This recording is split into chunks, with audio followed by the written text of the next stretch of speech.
semoga dalam acara nanti tidak ada halangan sampai kita mendapatkan ilmu yang bermanfaat untuk kita bisa kita terapkan pada kita. Amin. Sholawat dan salam kita serahkan pada Nabi Muhammad SAW yang syafaatnya kita harapkan sampai nanti di akhir yang berikutnya. Ibu guru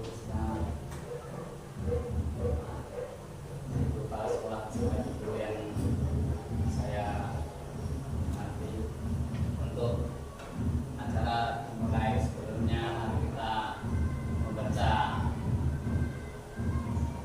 basmalah untuk permulaan supaya nanti dalam acara berjalan lancar. Mari kita bersama-sama membaca basmalah. Bismillahirrahmanirrahim. Baik Bapak Ibu, baik, kita akan langsung saja untuk menyingkat waktu. Saya akan memaparkan tentang aksi nyata diseminasi pemahaman dan penerapan budaya positif. Ini nanti tujuannya adalah guru semuanya akan bisa mengetahui apa itu disiplin positif dan memahami, menerapkan sampai nanti kita bisa laksanakan bersama-sama dalam pembelajaran. Untuk berikutnya, mari kita ice breaking dulu. Baik Bapak Ibu, supaya kita tidak tegang, kita ice breaking dulu supaya nanti kita fokus dalam pembelajaran. Baik, kita main tepuk dulu. Tepuk semangat. Tepuk semangat dan ding ding ding, dung dung dung. Seperti itu, nggih. Saya dulu ya. Tepuk semangat dan ding ding ding, dung dung dung, dan ding ding ding, dung dung dung. Se aha aha nah, aha aha nah, aha aha semangat. Seperti itu, nggih, Bu. Sudah siap? Kita mulai, nggih. Tepuk semangat dan ding ding ding, dung dung dung, dan ding ding ding, dung dung dung. Se ma, oh aha aha, aha aha, ma, aha aha, nga, aha aha, semangat. Ya, tepuk tangan semuanya. Nah, Bapak Ibu, ini memang ice breaking perlu kita laksanakan agar kita tetap fokus lagi dalam pembelajaran. Kesepakatan kelas untuk berikutnya. Kesepakatan kelas ini biasanya kita sudah ada komunikasi antara saya sama panjenengan kalau di kelas ya, Bapak Ibu guru bersama murid, kesepakatan apa yang nanti dalam pembelajaran bisa membuat kembali fokus. Monggo, kalau ini kita bisa kesepakatannya apa? Yang pertama, misalkan saya beri contoh ice breaking. Kita nanti dalam pembelajaran ada ice breaking. Terus yang kedua, menghargai teman. Dalam pembelajaran juga ada saling menghargai teman. Yang tiga, menjadi pendengar yang baik. Bapak, kesepakatan berikutnya ada yang punya usul? Kesepakatan berikutnya apa? Monggo. Ice breaking, menghargai teman, menjadi pendengar yang baik. Atau nanti ada itu Pak apa? Tidak ramai dalam pembelajaran juga bisa. Seperti itu, nggih. Untuk kesepakatan kelas ini juga bisa kita terapkan dalam diskusi ini. Monggo, saya minta satu guru untuk membacakan kesepakatan kelas. Untuk guru dibacakan kesepakatan kelas yang pertama ada SPP. Kesepakatan kelas ada SPP adalah kesepakatan kita, nanti bisa ditambahi sendiri. Oke, monggo dibantu. Nah, disiplin positif Bapak Ibu. Disiplin positif, sering kita mendengar kata disiplin positif. Disiplin positif seperti apa kalau di dalam sekolah, di dalam kelas? Pernahkah kita menerangkan atau menjelaskan ke anak didik kita disiplin positif seperti apa? Nah, di sini disiplin positif adalah cara menerapkan sikap disiplin yang bertujuan untuk menumbuhkan kesadaran serta memberdayakan anak mandiri melakukan sesuatu tanpa iming-iming hukuman, sogokan, ancaman maupun hadiah. Disiplin positif di situ ada bertujuan untuk menumbuhkan kesadaran. Biasanya ini kalau diterapkan sama anak itu mudah dilakukan disiplin positif. Contohnya kita sudah kesepakatan dulu, yaitu dalam pembelajaran tidak boleh ramai, kan kita sudah membuat kesepakatan. Makanya anak kalau sudah setuju, sudah membuat kesepakatan, maka dia akan secara sadar melakukan tadi disiplin positif tadi. Terus lagi ada disiplin positif lagi berikutnya, misalkan tidak boleh membuang sampah sembarangan, atau ini adalah kesepakatan yang secara sendirinya dia sadar tanpa adanya iming-iming sogokan, ancaman atau imbalan atau hadiah. Seperti itu, disiplin positif. Nah, ini nanti materi yang akan saya ajarkan, konsep inti budaya positif. Yang pertama adalah perubahan paradigma belajar. Kedua adalah disiplin positif. Yang ketiga, nilai-nilai kebajikan. Yang keempat, kebutuhan dasar manusia. Yang kelima, motivasi perilaku manusia. Yang keenam, posisi kontrol guru. Yang ketujuh, keyakinan kelas. Berikutnya adalah segitiga restitusi. Nah, untuk pembelajaran dalam paradigma baru, Bapak Ibu yang saya hormati, untuk pembelajaran paradigma baru, apakah kita dalam pembelajaran setiap hari bersama murid kita sudah menerapkan pembelajaran paradigma baru? Yang bagaimana yang paradigma baru dimaksudkan adalah pembelajaran yang dirancang berdasarkan prinsip pembelajaran berdiferensiasi, sehingga peserta didik belajar sesuai kebutuhannya. Jadi paradigma baru itu mengandung apa? Pembelajaran berdiferensiasi. Metode pengajaran di mana guru menggunakan berbagai cara yang berbeda untuk memenuhi kebutuhan individu setiap siswa sesuai dengan karakteristik. Jadi pembelajaran di sini paradigma baru itu intinya adalah pembelajaran yang membuat peserta didik senang. Dalam pembelajaran peserta didik fokus. Dalam pembelajaran peserta didik juga tidak bosan. Makanya kita bisa mengoreksi diri sendiri, apakah saya dalam pembelajaran sudah paradigma baru, sudah atau belum. Nah, Bapak Ibu yang saya hormati, saya di sini itu bukan yang semata-mata yang paling tahu atau paling hebat, tidak. Tapi saya semata-mata di sini adalah berbagi ilmu yang saya dapatkan di guru penggerak. Jadi kita sifatnya adalah sharing, berbagi saja.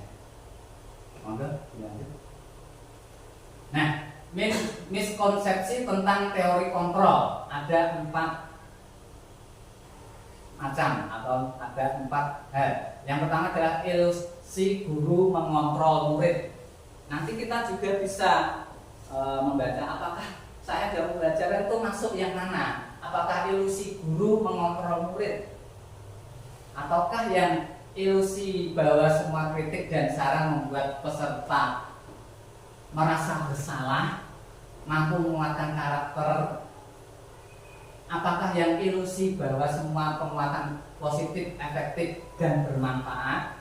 Atau berikutnya, ilusi bahwa orang dewasa berhak memaksa. Kita kupas bersama-sama yang dimaksudkan kita itu masuk yang mana. Monggo dilanjut. Nah, sekarang kita sudah membahas ilusi guru mengontrol murid. Jadi, ilusi guru mengontrol murid ini seakan guru bisa mengatur semua yang ada di dalam diri murid, seperti memaksa dan memiliki hak atas murid tersebut. Perlu diketahui Bapak Ibu, untuk pada dasarnya itu kita tidak boleh memaksa peserta didik untuk melakukan apa yang kita hendaki. Jadi kita tidak punya hak untuk itu. Seakan kita menjadi penentu semua yang ada pada diri murid tersebut. Padahal kontrol bukanlah pada guru, tapi pada murid itu sendiri. Nah, kita itu apakah yang seperti ini ya? Guru mengontrol murid. Monggo berikutnya. Nah, sekarang ilusi bahwa semua penguatan positif, efektif, dan bermanfaat. Di sini yang dimaksud adalah penguatan positif atau bujukan adalah bentuk-bentuk kontrol. Jadi kita melakukan sifatnya adalah membujuk murid yang positif. Segala usaha untuk mempengaruhi murid agar mengulangi suatu perilaku tertentu. Jadi kita akan kembali membujuk lagi agar muridnya mau apa yang kita hendaki. Adalah suatu usaha untuk mengontrol murid tersebut dalam jangka waktu tertentu. Kemungkinan murid tersebut akan menyadarinya dan mencoba untuk menolak bujukan kita, atau bisa jadi murid tersebut juga menerima masukan kita atau pendapat sang guru untuk berusaha. Nah, kita masuk yang mana? Coba lanjut lagi.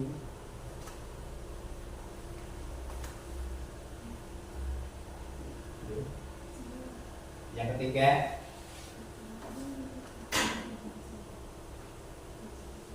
ilusi bahwa kritik dan membuat orang merasa bersalah. Jadi dapat menguatkan karakter. Di sini yang dimaksud adalah jadi kita memberikan rujukan atau nasihat pada murid. Jadi murid itu menyadari kalau saya ini salah seperti itu. Jadi dia merasa bersalah. Nah, ini dapat menguatkan karakter.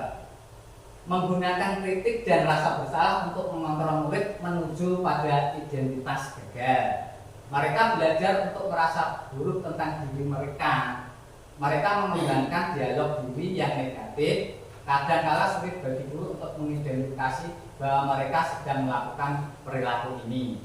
Karena seringkali guru cukup menggunakan suara halus dengan suara halus saja, nanti bisa murid itu menyadari, saya terlambat itu karena salah sendiri tadi malam menonton acara ini, jadi saya terlambat masuk sekolah. Murid akan merasa bersalah karena kritik. Berikutnya adalah ilusi bahwa orang dewasa memiliki hak untuk memaksa. Apakah kita masuk yang ini? Banyak orang dewasa yang percaya bahwa mereka memiliki tanggung jawab untuk membuat murid-murid berbuat hal-hal tertentu. Apapun yang dilakukan dapat diterima selama ada sebuah kemajuan berdasarkan sebuah pengumpulan kinerja. Pada saat itu pula orang dewasa akan menyadari bahwa perilaku memaksa tidak akan efektif untuk jangka waktu panjang dan sebuah permusuhan akan terbentuk. Nah, ini juga yang dimaksudkan tadi. Kita berlanjut ke berikutnya adalah mengubah paradigma stimulus respon ke pendekatan teori kontrol. Nah, ini apa Bapak Ibu? Bila kita ingin membuat kemajuan perlahan sedikit-sedikit, maka kita harus mengubah sikap perilaku kita. Ubahlah bagaimana Anda melihat dunia, bagaimana Anda berpikir tentang manusia. Ubahlah paradigma Anda, pandangan Anda, skema pemahaman dan penjelasan aspek-aspek tertentu tentang realitas. Ini stimulus respon adalah realitas kebutuhan kita itu sama, responnya sama. Tapi pandangan teori kontrolnya adalah pandangannya ternyata realitas kebutuhan kita itu berbeda. Kayak positif sama buruk ternyata berbeda kebutuhannya. Terus semua orang melihat hal yang sama. Teori kontrolnya adalah setiap orang memiliki gambaran yang berbeda. Kita mencoba mengubah orang agar berpandangan sama dengan kita. Teori kontrolnya ternyata lain. Kita berusaha memahami pandangan orang lain tentang dunia. Perilaku buruk dilihat sebagai satu kesalahan. Semua perilaku memiliki tujuan. Oh, ternyata sudah beda lagi teori kontrolnya. Orang lain bisa mengontrol saya. Teori kontrolnya adalah hanya Anda yang bisa mengontrol diri kita, diri Anda. Jadi memang beda.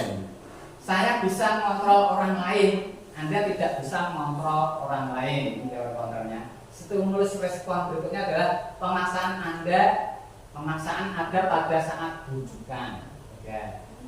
Teori kontrolnya adalah kolaborasi dan konsensus menciptakan pilihan-pilihan baru. Oke, lanjut. Nah, kita memasuki yang kedua.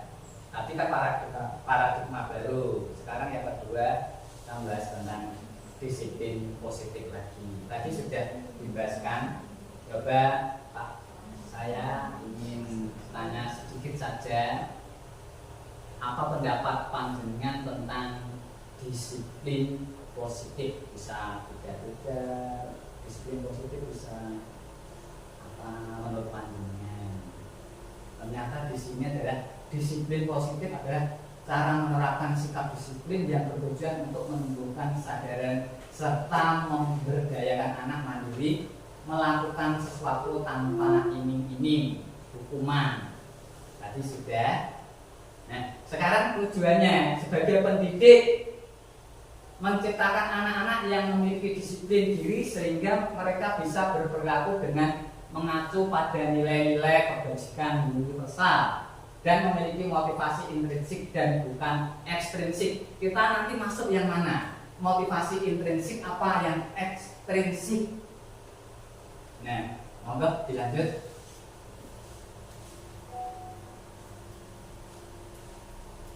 Kita membahas tentang nilai-nilai kebajikan. Nilai yang disepakati bersama. Biasanya kita sudah pernah ini di dalam kelas pembelajaran. Lepas dari suku, bangsa, agama, bahasa maupun latar belakangnya, contoh nilai kebajikan yang mengarah pada profil pelajar Pancasila: beriman, bertakwa pada Tuhan Yang Maha Esa, dan berakhlak mulia sesuai dengan visi sekolah kita. Terus ada nilai kebajikan mandiri, ada lagi bernalar kritis, berikutnya adalah berkebinekaan global, bergotong royong juga kreatif. Ini nilai-nilai contoh nilai-nilai kebajikan yang mengarah pada profil pelajar Pancasila. Mudah-mudahan murid kita juga sudah mempunyai atau sudah berkarakter seperti tadi. Kebutuhan dasar manusia. Ini sudah yang berikutnya, yang ketiga, kebutuhan dasar manusia. Kebutuhan dasar manusia ada 5.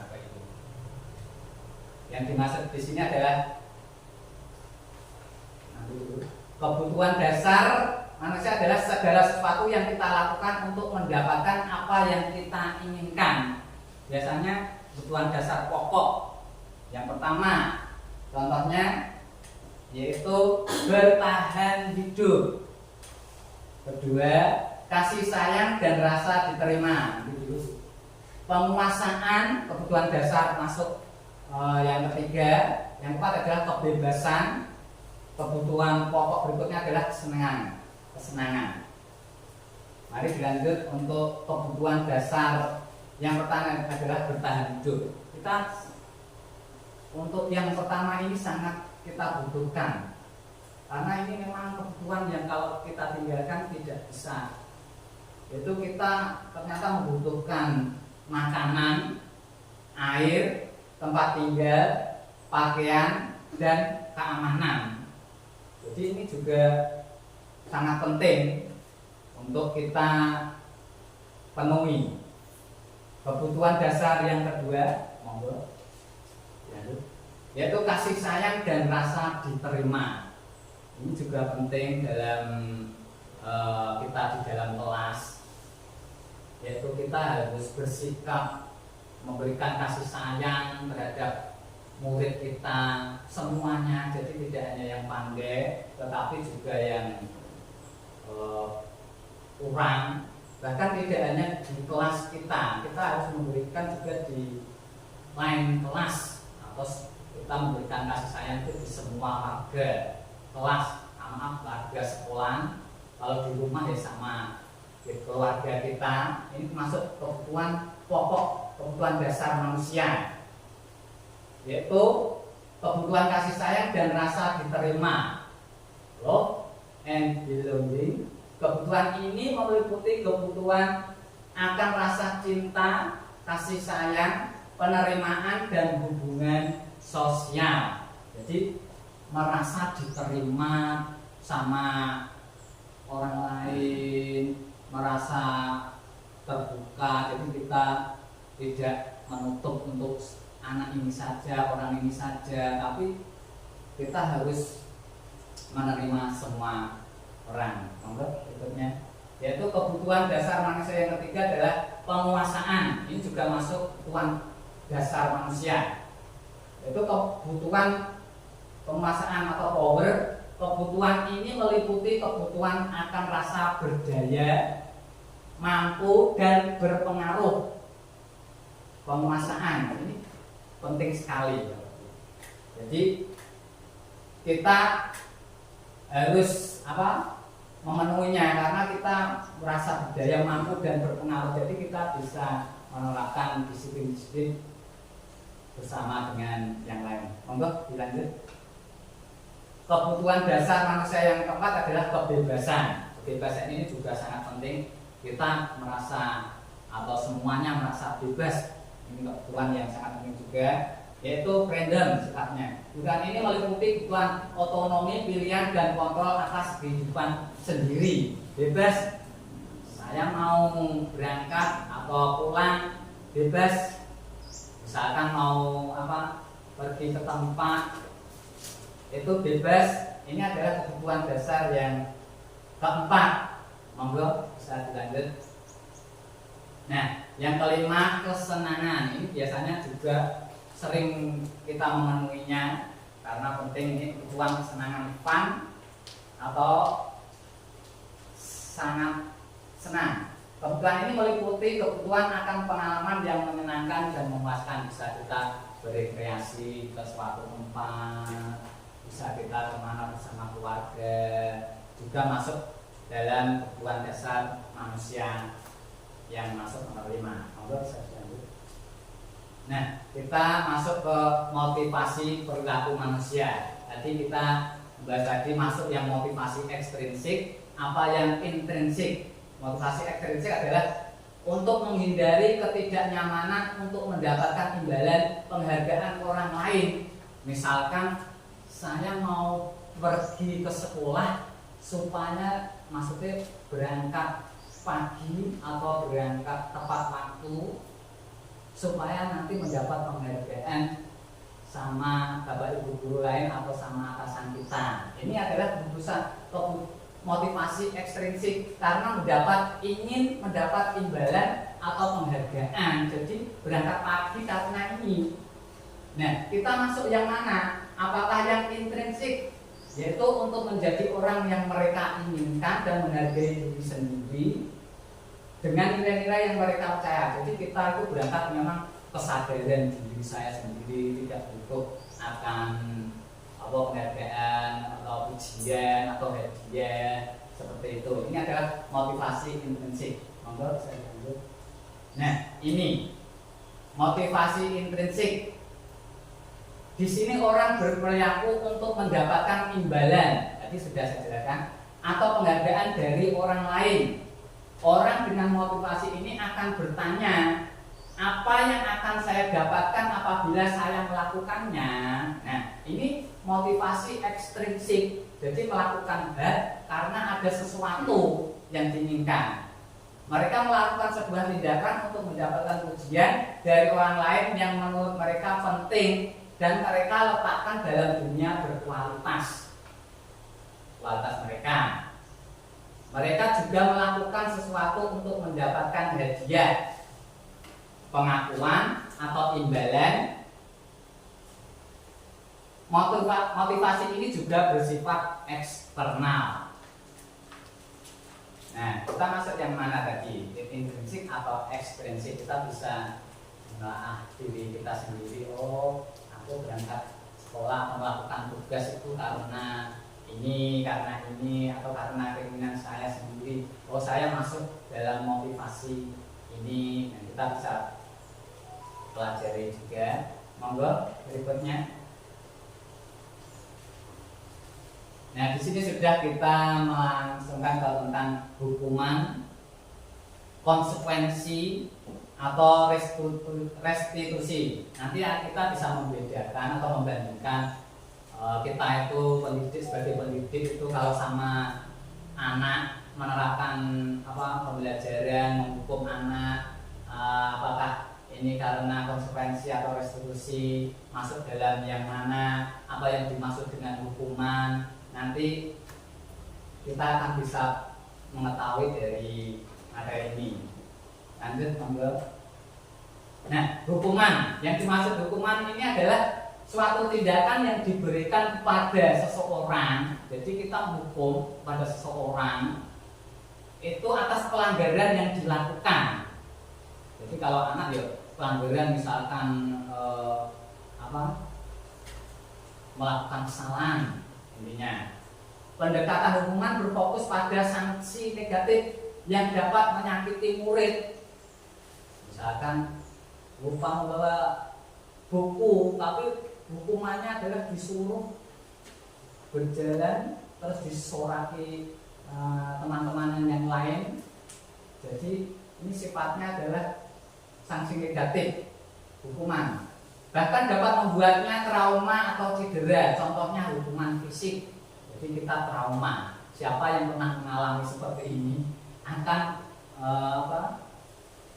teringat terus sama orang yang melakukan hukuman ini. Yaitu sifatnya adalah menyakiti murid, bahkan dapat membuatnya trauma atau cedera. Contohnya hukuman bersifat satu arah dan kerap terjadi secara tiba-tiba atau tidak terencana. Jadi tiba-tiba ada yang melakukan kesalahan, langsung kita tegur, langsung kita beri hukuman, sanksi berupa itu tadi. Itu masuk dalam kategori hukuman. Monggo bisa dilanjut. Nah, ini adalah konsekuensi. Perbandingan tadi hukuman, konsekuensi. Dalam kelas kita bersama anak didik kita, konsekuensi adalah pertanggungjawaban yang dibebankan pada seorang atas pelanggaran dari aturan yang telah disepakati bersama. Contohnya, PR-nya dikerjakan ya anak-anak. Ya Pak, ya Bu, konsekuensinya kan sepakat ini. Tetapi ada salah satu siswa yang tidak mengerjakan akan mendapatkan konsekuensinya. Tadi kesepakatannya adalah misalkan kalau tidak mengerjakan nanti disuruh mengerjakan lagi 2 kali atau 3 kali. Ini konsekuensinya yang telah disepakati bersama. Dengan menerapkan metode pendisiplinan ini, siswa akan dibuat tidak nyaman untuk jangka waktu tertentu. Contohnya jika siswa tidak mengerjakan tugas, maka ia akan berdiri di depan kelas. Ini konsekuensinya. Jadi sudah ada kesepakatan. Ini kita bisa membedakan tadi hukuman sama konsekuensi. Oh, masuk yang hukuman ini saya kemarin sama peserta didik. Oh, masuk yang konsekuensi. Monggo dilanjut. Ini perbandingan berikutnya adalah restitusi. Yang dimaksud ini adalah upaya untuk memperbaiki kerusakan atau kerugian yang telah disebabkan oleh perilaku siswa.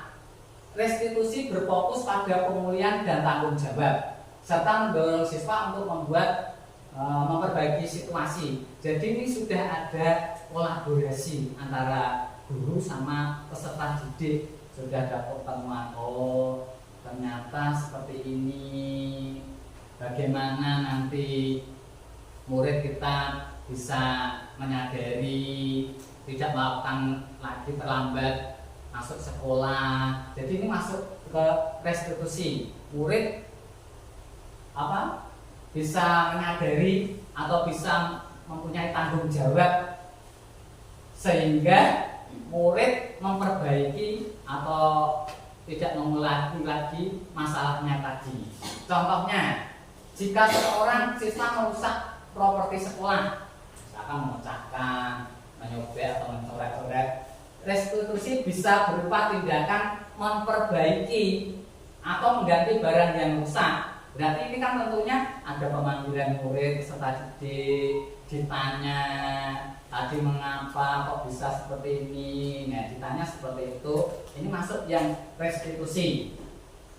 Restitusi membantu siswa belajar mengenai konsekuensi sosial dan moral dari tindakan mereka, serta mengembangkan empati dan kesadaran sosial. Jadi murid akan merasa kalau dirinya salah bagaimana memperbaikinya, bagaimana tidak seperti itu lagi. Ini masuk dalam restitusi.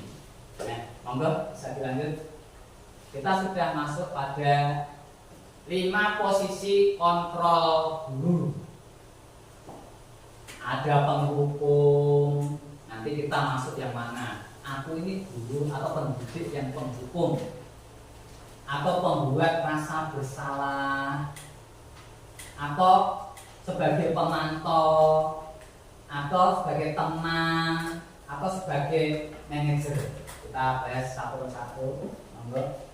Yang nomor 1 adalah penghukum. Seorang menghukum bisa menggunakan hukuman fisik maupun verbal. Orang-orang yang menjalankan posisi penghukum senantiasa mengatakan bahwa sekolah memerlukan sistem atau alat yang dapat lebih menekan murid-murid lebih dalam lagi. Nah, ini yang sering menghukum. Maka dia ingin posisi senantiasa mengatakan sekolah itu memerlukan alat yang dapat menekankan murid lebih dalam lagi. Nah, guru-guru yang menerapkan posisi penghukum ini biasanya berkata seperti ini: patuhi aturan saya, atau nafas seperti itu, masuk dalam penghukum. Atau kamu salah saja, kamu selalu salah saja. Oh, aku ini berarti pendidik atau guru yang sifatnya adalah penghukum.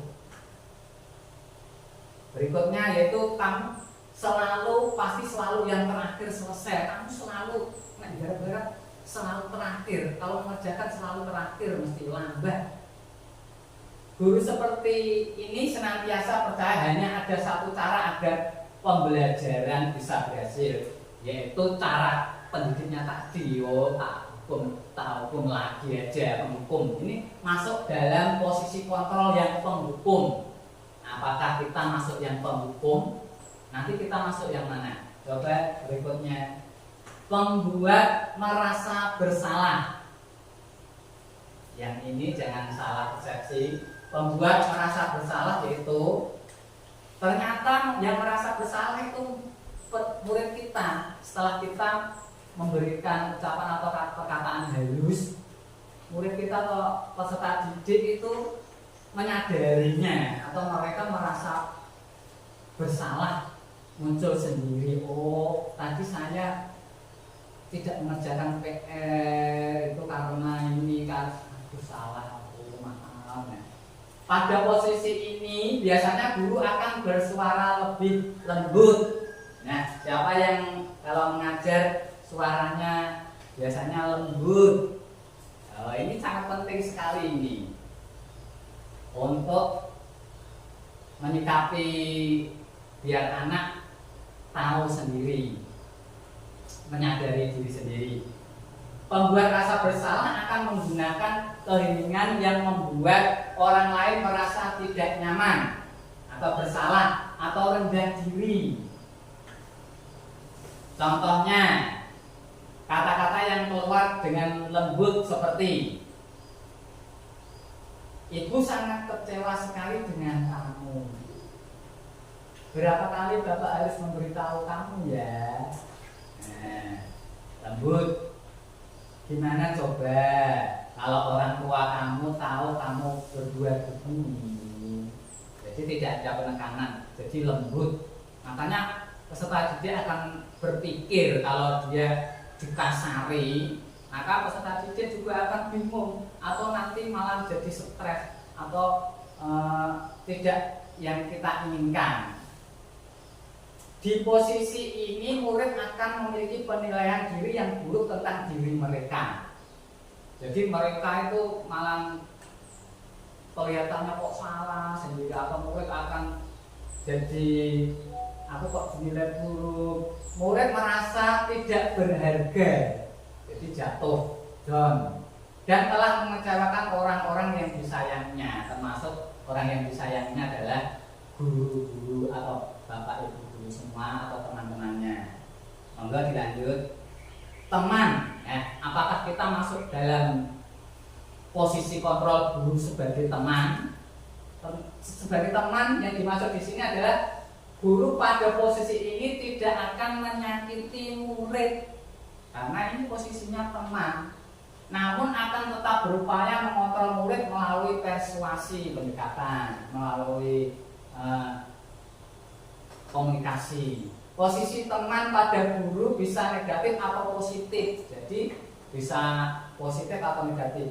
Positif di sini berupa hubungan baik yang terjalin antara guru dan murid. Jadi ada komunikasi antara guru dan murid. Nah, guru di posisi teman menggunakan hubungan baik dan humor. Jadi ada candaan biar murid itu tidak bisa, oh berarti ini tidak begitu marah, ada candaan juga. Mereka sering berkata, ayo bantulah demi bapak ya, ayo bantu demi bapak ya. Nah seperti ini, ada candanya juga. Ayo ingat tidak bantuan bapak selama ini. Ayo ingat tidak bantuan bapak selama ini. Nah berikutnya adalah ya sudah hari ini tidak apa-apa, nanti ibu bantu bereskan. Jadi ada keringanan. Oh ya udah, nanti biar ibu sapu saja atau bapak sapu saja, kamu boleh pulang. Jadi ini adalah posisi kontrol sebagai teman. Murid merasa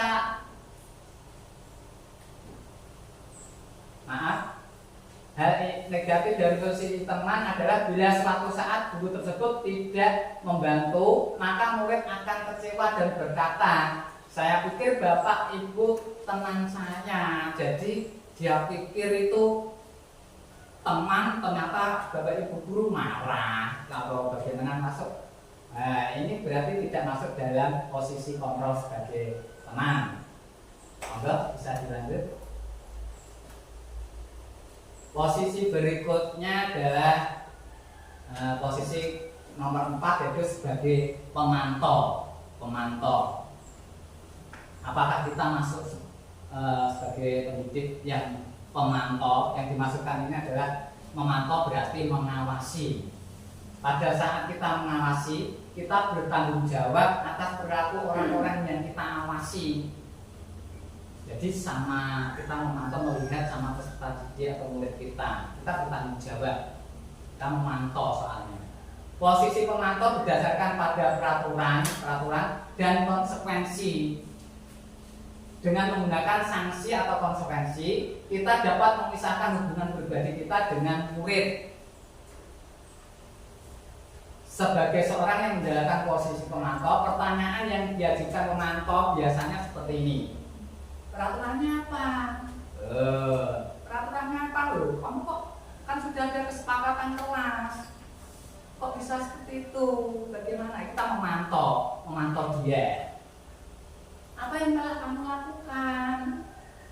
Ya kan sudah ada persetujuan antara bapak sama kamu. Apa yang kamu lakukan? Kok bisa menumpahkan air? Padahal kita peraturan di kesepakatan di kelas yaitu tidak boleh atau jaga kebersihan kelas. Kok malah kamu seperti itu? Bagaimana? Nah, ini masuk dalam posisi keempat yaitu pemantau. Sanksi atau konsekuensinya apa? Sudah ada kesepakatan tentunya. Seorang pemantau sangat mengandalkan perhitungan, catatan, data yang dapat digunakan sebagai bukti atas perilaku seseorang. Posisi ini akan menggunakan stiker, slip catatan, daftar cek. Pemantau ini biasanya dia mempunyai catatan, intinya itu. Posisi pemantau sendiri berawal dari teori stimulus respon yang tadi sudah kita bahas, yang menunjukkan tanggung jawab guru dalam mengontrol murid. Enggak dilanjut. Yang terakhir adalah posisi kontrol manajer yang kelima. Apakah kita masuk yang manajer, posisi kontrol yang manajer? Adalah posisi di mana guru berbuat sesuatu bersama dengan murid, mempersilahkan murid mempertanggungjawabkan perilakunya, mendukung murid agar dapat menemukan solusi atas permasalahannya sendiri. Jadi murid ini bisa memecahkan masalahnya sendiri karena kita masuk dalam posisi manajer, yaitu mempersilahkan murid untuk mempertanggungjawabkan perilakunya tadi. Biasanya manajer ini akan berkata, sering kita akan berkata seperti ini. Apa yang kita yakini? Apa kesepakatan kelas kita apa?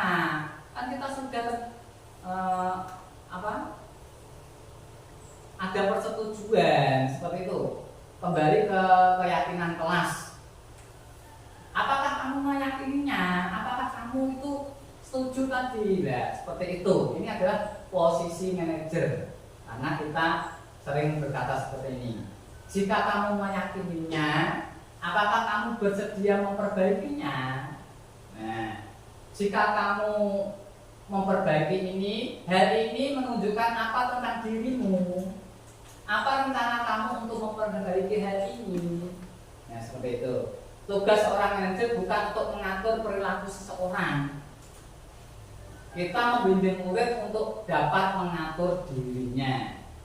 Seorang manajer bukannya memisahkan murid dari kelompoknya, tapi mengembalikan murid tersebut ke kelompoknya dengan lebih baik dan kuat. Jadi posisi manajer ini bisa menyambung pertemanan antara murid yang satu sama yang lain akibat tadi kesalahan sendiri atau kesalahan bersama. Posisi ini sangat diperlukan juga ya, posisi manajer. Untuk yang berikutnya kita sudah ke keyakinan kelas. Keyakinan kelas ini di kelas saya sudah saya buat keyakinan kelas, yaitu antara saya sama peserta didik atau murid saya. Ternyata saya mendapatkan tambah atau plus dari keyakinan kelas yang saya buat tadi. Mereka itu lebih bisa atau disiplin secara sadar karena atas persetujuan dia sendiri. Jadi saya menawarkan apa keyakinan kelas. Yang ini saya buat, yaitu keyakinan kelas saya adalah pojok baca. Saya sediakan pojok baca di kelas. Tentunya harus dibaca setiap kali masuk, istirahat, atau nanti waktu luang, pojok baca sudah saya sediakan. Apakah murid saya setuju? Ternyata murid saya setuju. Jadi pada saat saya masuk, keluar masuk, ternyata mereka juga senang sekali karena ini adalah kesepakatan mereka sendiri. Berikutnya adalah datang dan pulang tepat waktu. Keyakinan kelas ini mereka juga secara sadar datang dan pulang tepat waktu. Dalam pembelajaran saya juga membuat peserta didik atau murid saya biar tidak bosan, saya adakan ice breaking seperti tadi biar mereka kembali fokus. Kita beri misalkan nyanyi-nyanyi atau tepuk-tepuk, jadi mereka merasa tidak bosan dalam pembelajaran. Terus rolling tempat duduk juga saya lakukan, rolling tempat duduk. Misalkan setiap 2 minggu saya rolling, setiap 1 minggu, atau mereka yang mendaki pindah tempat asalkan berangkat pagi boleh memilih tempat. Kesepakatan kelas berikutnya adalah jaga ketertiban kelas. Ini juga saya adakan di kelas saya. Alhamdulillah sudah tercipta kebersihan kelas. Secara sendirinya saya masuk sudah bersih. Nah, keyakinan kelas biasanya bersifat abstrak, berupa pertanyaan universal, dibuat dalam pertanyaan positif, sedikit saja agar mudah diingat. Jadi jangan panjang-panjang, biar mudah diingat anak-anak, sedikit saja. Misalkan jaga ketertiban kelas atau tidak ramai, harap tenang, seperti itu kesepakatan kelas. Jangan panjang-panjang biar bisa diingat, sesuai dengan kondisi kelas dan sekolah sehingga mudah diterapkan. Semua warga sekolah atau warga kelas dilibatkan saat membuat keyakinan kelas. Jadi harus ada timbal baliknya, misalkan murid itu harus tanda tangan. Jadi kesepakatan kelas tadi, murid juga merasa aku juga menyetujui, maka saya buatkan tempat untuk tanda tangan siswa. Seperti itu. Mangga bisa dilanjut. Nah, segitiga, kita masuk ke dalam baru, yaitu segitiga restitusi.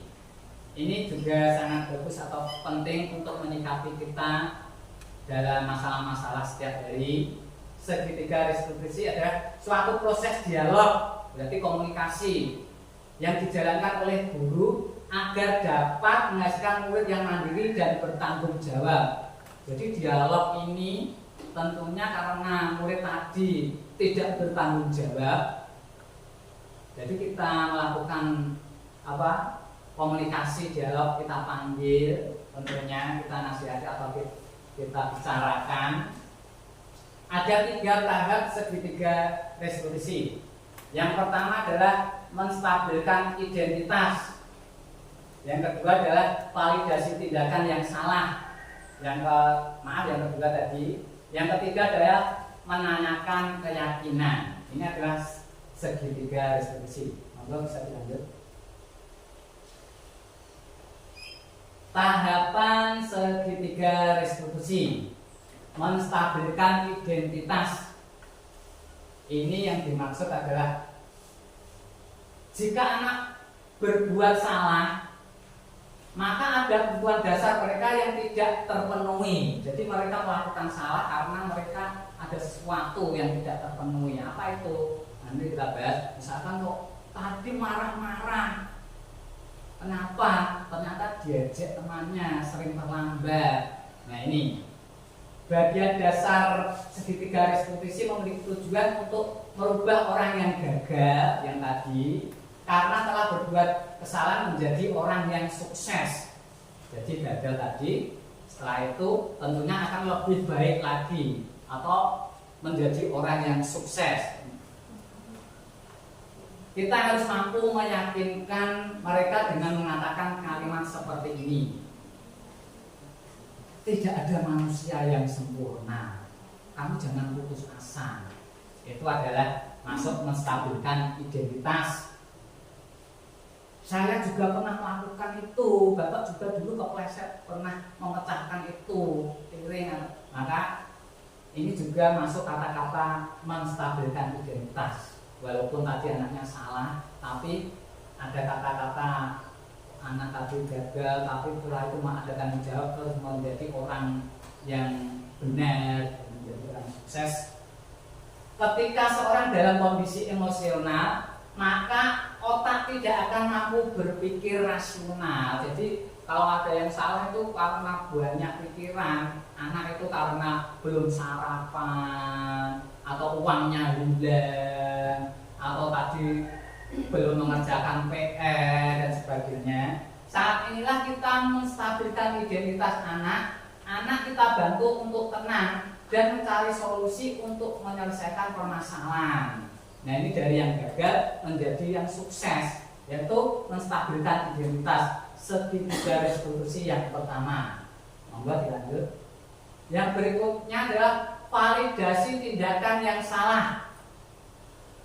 Ini nomor 2. Langkah kedua pada bagian dasar segitiga adalah memvalidasi tindakan yang salah. Pada langkah kedua ini kita harus memahami dan menemukan kebutuhan dasar yang mendasar tindakan anak berbuat kesalahan.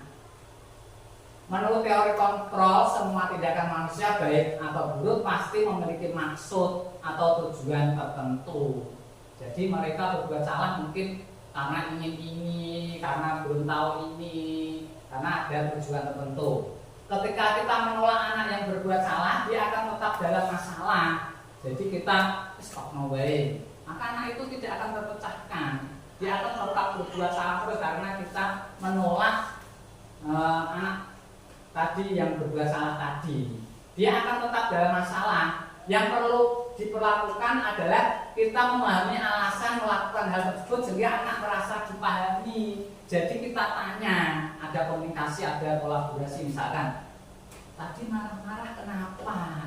Tadi ada laporan dari ketua kelas, Pak Guru mendengar kok kamu marah-marah kenapa?